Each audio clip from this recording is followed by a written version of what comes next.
Chào mừng quý các bạn đến với kênh video của Điện Máy Cường Linh. Hôm nay chúng tôi xin gửi đến quý các bạn video so sánh hai máy cắt cỏ của Honda Thái Lan GX25 và GX35, UMK 435 và UMK 425. Thì đây là hai cái dòng máy cơ bản nhất của máy cắt cỏ Honda này.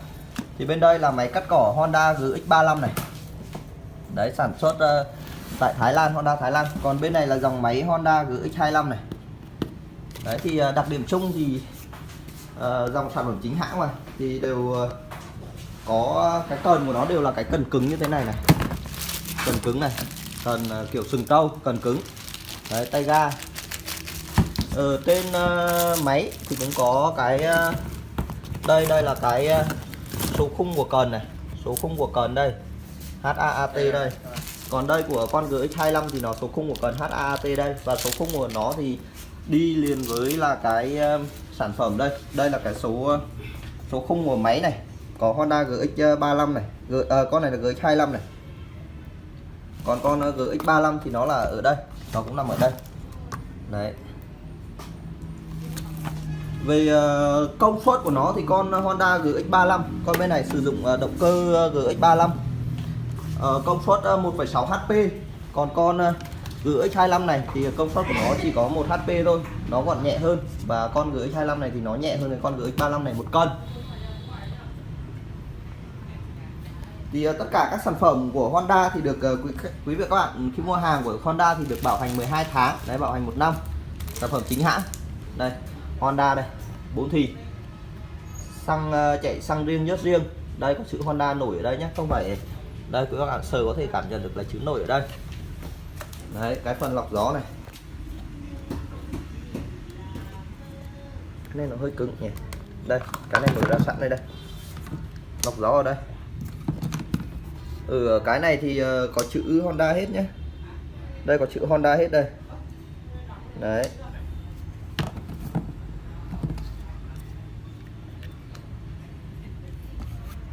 Còn bên này là cái le gió. Thì hai sản phẩm nhìn thì giống nhau. Đây. Con GX25 thì nó nhỏ hơn, con GX25 đây nó bé hơn. Ở cái phần ốp giật này thì đấy, nó cũng bé hơn. Thì để tiết kiệm, để giảm cái khối lượng của máy. Đây là cái bình xăng này. Còn bên này là đổ nhớt này. Nhớt của máy thì sử dụng 0,01 ml thôi.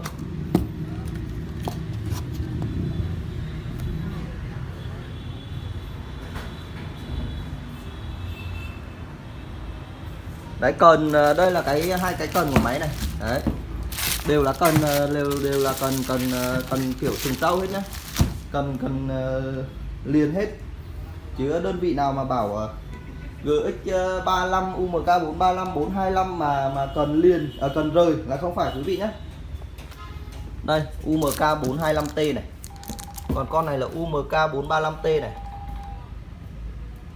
Đấy. Honda chính hãng hết. Về so sánh cái phần đầu bò này. Đầu bò này. Con này là đầu bò của con GX25 này. Còn con này là đầu bò của GX35 này thì nó lớn hơn này. Đây, các bạn có thể nhìn thấy ở đây. GX25 này. Đấy, còn GX35 thì ở đây. Nó to hơn. Nhưng mà nó không có ba cái con mốc ba bên như kiểu của Honda Trung Quốc đâu, của cái cần Trung Quốc đâu. Đấy. Đầu bò. Riêng cái cần của nó thì cái cần của con GX25 thì là nó sử dụng phi 26, ống cần 26 này. Đấy, còn con của GX35 thì sử dụng phi 28, ống cần 28 đây. Đấy, cái đầu to đầu nhỏ ở đây. Còn về cái phần tay ga thì nó giống nhau hết, tay ga thì nó giống nhau này. Con GX25 này, GX35 này, tay ga cần giống nhau. Đấy, túi đeo lưng này. Phụ kiện thì túi đeo lưng, phiếu bảo hành, hoặc là có cả kính này. Đây phụ kiện đây. Tấm chắn này. Lưỡi này, lưỡi dao này, lưỡi dao đây, cho quý vị xem cái lưỡi dao của nhà sản xuất Honda làm này. Đấy, rất là chất lượng. Đây. Rất là chất lượng. Đấy. Có cả kính bảo hộ nữa, sách hướng dẫn sử dụng kèm theo máy.